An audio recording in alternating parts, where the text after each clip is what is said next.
윤 대통령에 대한 그 서울중앙지방법원의 그 영장 그 취소 결정이 나니까 뭐라고 했느냐. 첫 반응을 제가 한번 읽어드릴게요. 뭐라고 했냐면은 검찰이 초보적 산수를 잘못했다고 해서 윤석열 대통령이 위헌적 군사 쿠데타로 헌정 질서를 파괴했다는 사실이 없어지지 않는다.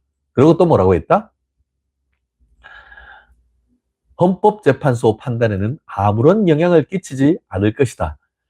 그건 제명이 네 생각이고, 그건 제명이 네 생각이잖아.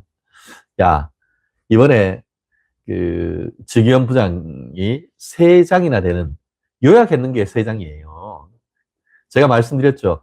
어제 그 구속영장 취소 결정은 1심 본안 판결을 미리 보기다. 이거라고 얘기했잖아요. 공소 제기 절차가 법률에 위반되면 어떻게 되죠? 유무죄 따지지 않고 공소기각 판결을 해버립니다. 이 사건 공소를 취소한다. 그게 윤 대통령의 형사사건 1심 판결에 대한 결과예요. 이것도 이미 제가 예측했습니다. 제가 두 가지 예측을 했습니다. 윤 대통령과 관련해서 형사사건은 이 사건 공소를 기각한다. 공소기각 판결이 될 것이고 헌법재판소 탄핵은 이 사건 심판 청구를 각하한다. 두고 보십시오. 똑같은 논리예요. 공소제기 절차가 적법 절차 위반이듯이 지금 국회가 아니지. 민주당의 탄핵 절차가 중대한 헌법과 법률의 위반이에요. 그렇기 때문에 각하된다라고 저는 봅니다. 거의 4대4, 4대4로 각하한다. 6대 몇이 안 되면은 법정 의견이 기각 내지 각하입니다. 그리고 제가 말씀드렸죠. 법조인들은 그 선고 날 첫 글자만 보면 그 결과를 알 수 있다고 했죠. E로 시작하느냐, P로 시작하느냐. 박근혜 전 대통령은 P로 시작했습니다. P 청구인 박근혜를 파면한다. 이게 주문이었습니다. 그렇지만 이번엔 다릅니다. E로 시작한다고 제가 확신합니다. 이 사건 심판 청구를 각하한다. E자로 시작할 것이라고 봅니다. 두고 보십시오. 좀만 기다리십시오. 너무 걱정 안 해도 됩니다. 그렇습니다. 헌법재판소 판단에 아무런 영향을 끼치지 않는다. 야, 그건 네 헛소리고. 제가 어제 방송에서, 방송 보신 분들은 이미 뭐 다 아실 건데요. 제가 간단히 요약해 드릴게요. 지금까지 계속 그 변호인단에서 문제 제기했던 것이, 아니, 검수완박하면서 검찰 작성 피의자 신문 조서는 본인이 동의하지 않으면 증거 능력이 없어. 그런데 왜 그걸 가지고 탄핵 결정을 하는데 증거로 쓰려고 해? 함에도 불구하고 계속 그 증거로 쓴다라고 했죠. 좋다. 100번 양보해서 그렇게 할 수 있다. 치자. 그런데 그거는 전문법칙 적용과 관련되는 거예요. 그런데 이제는 그게 아니고 관할이 없는 공수처가 대통령에 대한 수사를 하고 대통령과 관련된 사건들에 대한 압수수색을 하고 했던 것, 그거는 관할이 없는 데서 했기 때문에 위법 수집 증거로서 몽땅 다 증거 능력이 있다 없다? 없다. 문형배가 아무리 미치지 않고서야 위법 수집 증거 배제 법칙조차도 탄핵 절차에서는 적용되지 않는다라고 하면 내 정말 문형배한테 찾아갈 거야. 내가 진짜 앞에서 여러분들 제일 앞에 선봉에 서가지고 그 인간들 끌어내라고 진짜 소리 외칠 거예요. 근데 있을 수 없는 거거든요.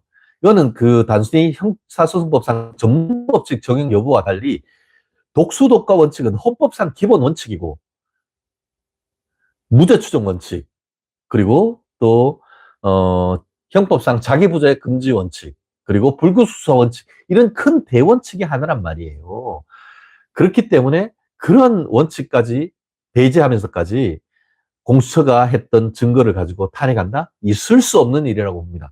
그렇기 때문에 지금 아마 윤 대통령 변호인단 같은 경우에는 이번 주말 그 전열을 가다듬고 다음 주, 제가 이것도 예측을 합니다. 다음 주는 헌법재판소에 변론 재개 신청을 할 것이라고 저는 생각을 합니다. 그래서 이번 결정문을 증거로 내고 나아가 곽종근 특전사령관도 증인을 다시 신청을 할 겁니다.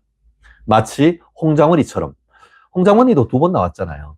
이 정도로 해가지고 녹취록까지 나왔는데 새로 불러서 그 당시에 어떤 일이 있었는지, 마크에 어떤 일이 있었는지 증인을 채택하지 않는다? 그럼 그 결과 우리는 승복할 이유가 없습니다. 제가 법조인이지만 적법 절차를 지키지 않았는데 그것에 대해서 승복해라? 무슨 개소리야? 다음 주, 지금 그 말씀하신 것처럼 다음 주는 제가 지난주 7일까지 한덕수 국무총리에 대해서 그 권한 대행에 대한 탄핵 심판 결정이 있었다라고 생각하는데 다음 주 두 가지 이벤트, 헌법재판소에서 두 가지 이벤트가 있을 것이라고 예측합니다. 첫 번째 이벤트는 월요일이나 화요일쯤 윤석열 대통령 변호인단이 변론 재개 신청, 그러면서 오늘 결정 나왔던 것, 그 결정문을 네, 추가 증거로 넣는 것, 그리고 이어서 한덕수 국무총리 권한 대행에 대한 탄핵 재판 결정 있을 거라고 예측을 합니다. 윤 대통령이 지금 돌아왔기 때문에 이 상황 속에서 최대한 빠른 시간 내에 그 대한민국의 국정을 안정시킬 필요가 있습니다. 윤 대통령 안 계시다고 해서 지금 우리 일상생활에 어떤 문제가 있습니까? 전혀 문제가 없죠. 대신에 그 미국 트럼프 대통령이 왔고 지금 동맹과 상관없이 무차별적인 어떤 무역 전쟁을 지금 준비를 하고 있는 이런 상황 속에서 한덕수 국무총리 권한 대행의 복귀는 매우 필요하다라고 생각을 합니다. 한덕수 권한 대행은 주미 대사, 그리고 또 OECD 한국 대사, 그리고 또 통상교섭본부장, 한미 FTA 한국 대표, 정말 통상에 대한민국 한 명 내놔라고 한다고 하면 한덕수 국무총리 권한 대행이 그런 사람입니다. 내치적인 부분은 지금 능력 있는, 사실 능력이 있어요. 우리 최상목 권한 대행 하고 또 있는 분들이 하면 되는 것이고, 한덕수 국무총리가 돌아오신다고 하면은 우리나라 외교와 통상에 아주 큰 역할을 하고 대한민국의 좀 환율과 주가 안정에 큰 역할을 하실 겁니다. 그리고 차분차분 윤 대통령에 대한 탄핵과 형사 절차는 해나가면 되는 것이거든요. 그렇기 때문에 이 부분과 관련해서 다음 주 두 가지 대여측. 첫 번째, 윤 대통령 변호인단의 변론 재개 신청. 또 하나, 헌법재판소의 한덕수 국무총리 대통령 권한 대행에 대한 탄핵 기각 결정. 반드시 있어야 되고 있을 것이라고 생각합니다. 그렇습니다. 오늘 하다 보니까 또 55분 후딱 가고 있습니다. 예. 제 얼굴이 너무 행복해 보여서 좋다라고 하는데요. 정말 한 55분 되는 동안 또 많은 슈퍼챗 보내주시고, 제가 받은 따봉, 정말 제 평생 가장 많은 따봉과 또 짝짝짝짝짝 대한민국 받은 것 같습니다. 그렇습니다. 앞으로 더 충실하고 현장감 있는 뉴스 이면에 있는 지혜를 제가 전달해주는 최진영 TV가 되도록 하겠습니다. 토요일 저녁 편히 쉬셔야 되는데 그러지도 않고 우리 끝까지 봐주신 분들께 감사하고 슈퍼챗, 와, 정말 가슴이 웅장해집니다. 가슴이 뜨거워집니다. 또 이런 보람도 있구나 하는 생각이 있는데요. 더 열심히 해서 하겠습니다. 제 생일 3월 6일 날 10,000명을 돌파를 했는데 이틀 사이에 지금 13,000명 가까이, 지금 아마 13,000명 넘거나 고온전이 같은데 이틀 동안 거의 3,000명 가까이 또 구독해 주셔서 너무 감사하다는 말씀 전하고요. 즐거운 주말 되시고 내일 저녁도 제가 이 시간에 다시 돌아오겠습니다. 너무너무 행복한 밤입니다. 아름다운 밤입니다. 충성! 즐거운 밤 되십시오.